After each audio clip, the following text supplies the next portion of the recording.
Hey guys, welcome back to the channel. It's July 5th and we are out doing some work at our food plots and seeing our hunting area for the first time this year. It's time to think about food plots and maybe even moving some trees, moving some tree stands, cleaning up some paths, and I've got a new tool for you here today. I haven't even opened it, haven't even got it out of the box, but if you guys shop at Harbor Freight, I'm sure you've seen this. This is a electric, battery, 20-volt battery, rechargeable chainsaw. Now, we're going to do a little an unboxing. I'm not real big on unboxing, but all you get in this is the tool itself. The saw says it has a automatic onboard tensioning system for the chain. So let's go ahead and get in here and see what this looks like.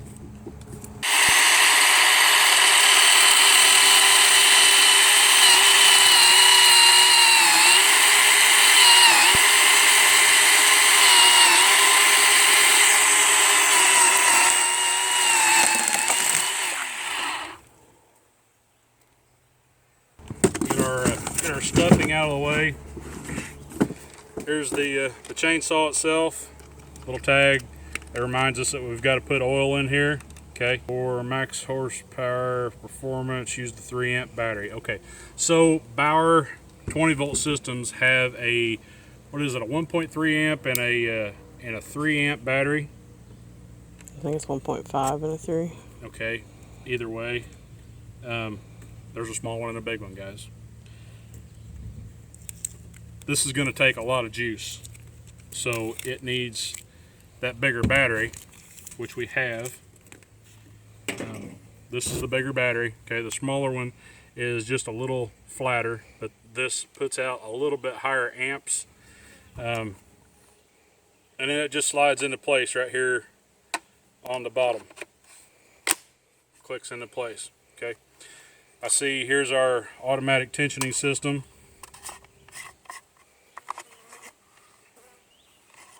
Okay, we'll have to take this off to put our bar on, but just electric motor. Here's our drive, so there's no clutch.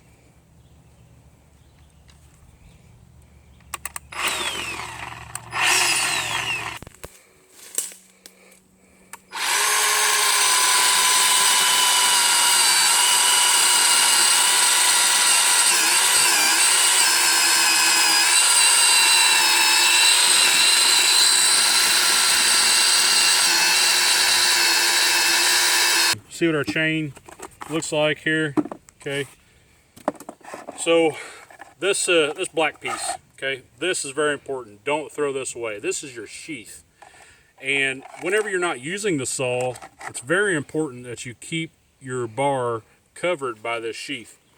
It not only protects you from cuts and scrapes, but it protects your chain as well from being dulled, banging up against something steel or whatever. But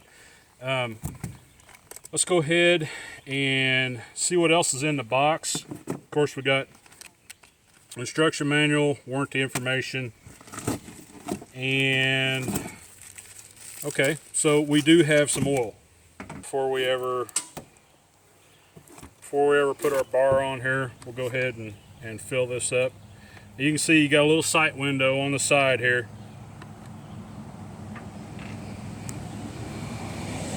Hey, how you doing?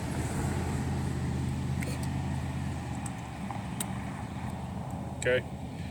I imagine this is going to take all of this. Looks like it's some pretty thin stuff.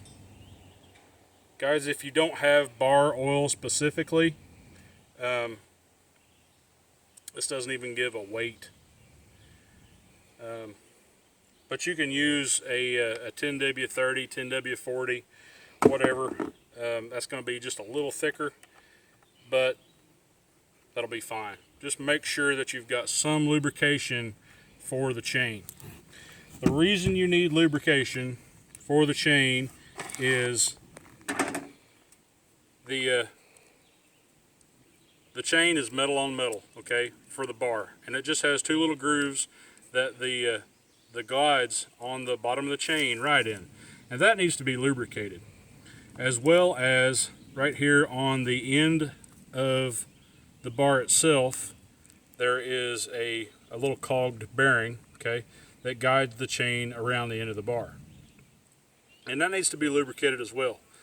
One thing I will note that I am very impressed that this even has is it has a grease hole on the end of the bar here, and I've got my actual gas powered chainsaw with me and a greaser, so I'll go ahead and get that out, and we'll hit this up with grease before we ever get started. I will recommend, especially if you don't feel comfortable, make sure that you go ahead and remove the battery before you attempt to put the chain and the guide system on.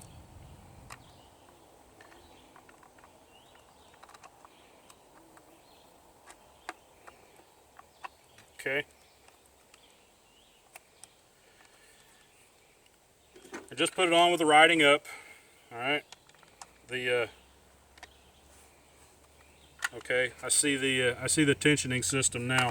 So once you bolt this in here, this extra piece that is stamped to the bar, there is a cam system that is inside here. So we'll go ahead, line this up, and once our threads begin to take hold, okay, looks like we're gonna get some rain here in just a minute. I can go ahead and keep tightening this, and that cam system will put tension on my bar. You do not want to get this extremely tight.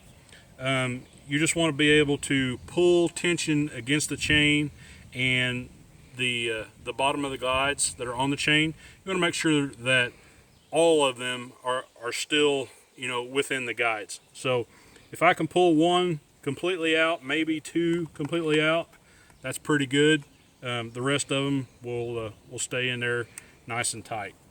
Okay, guys, here's my little greaser, my little bar greaser. This one's made by Oregon.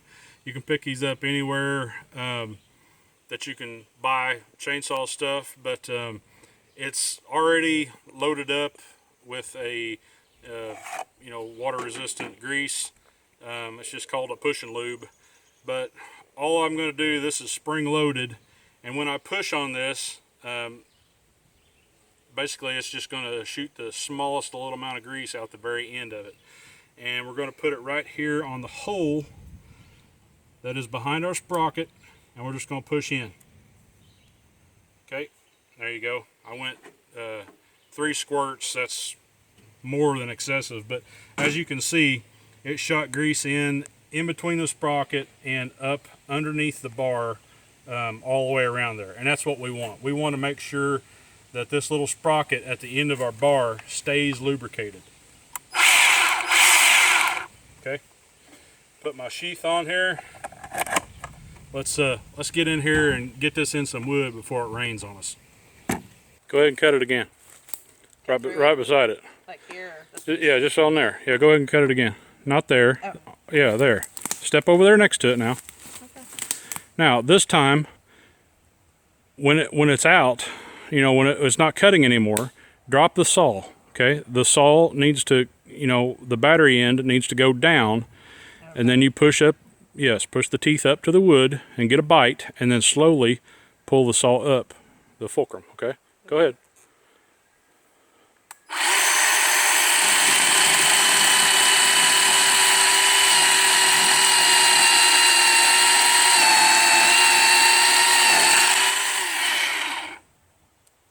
Better? Yeah. Okay.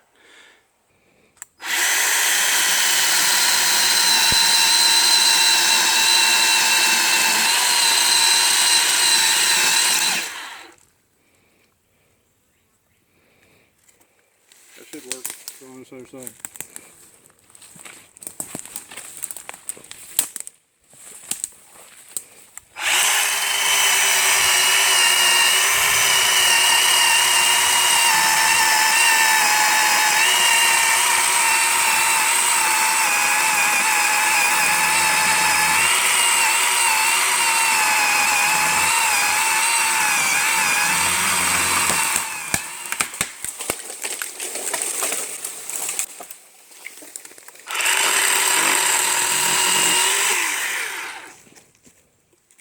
go, boys.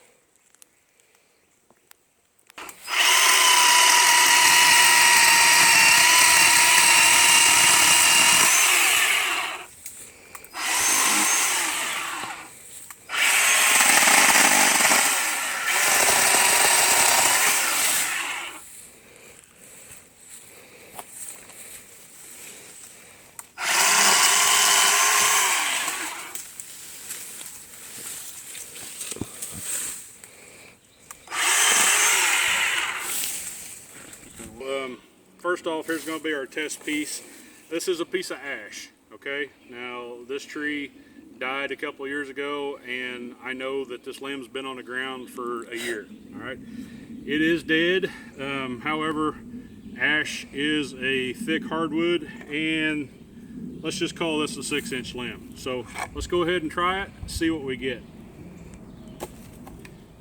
Always make sure that you got your both hands on the chainsaw. I know this looks like a toy, but the second you begin to treat it like a toy, it's going to come back and bite you.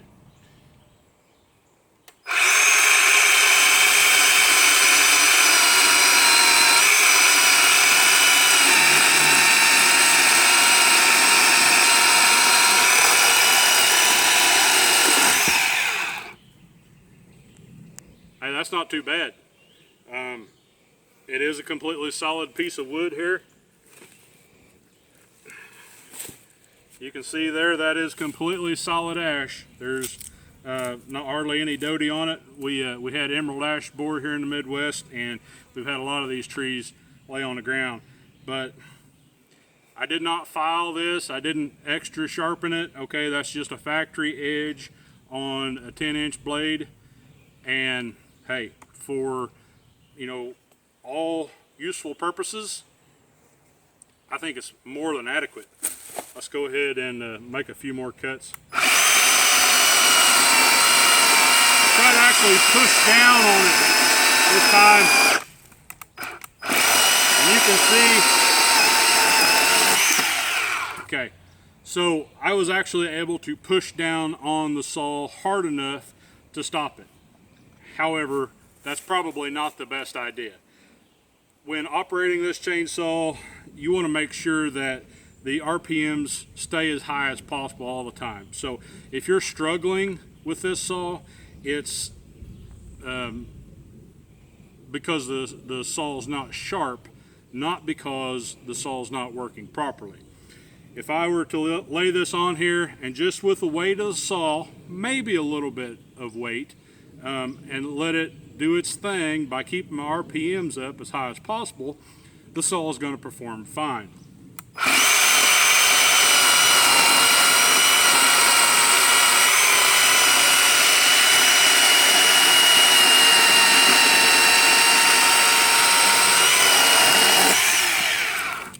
Once again, that's pretty impressive. Now you notice that I'm not just pushing the saw down through. I'm using these teeth that are right here on the back of it and going down and getting a little bit of a bite, and then I'm holding the front of the saw solid and slowly lifting up on the back of the saw.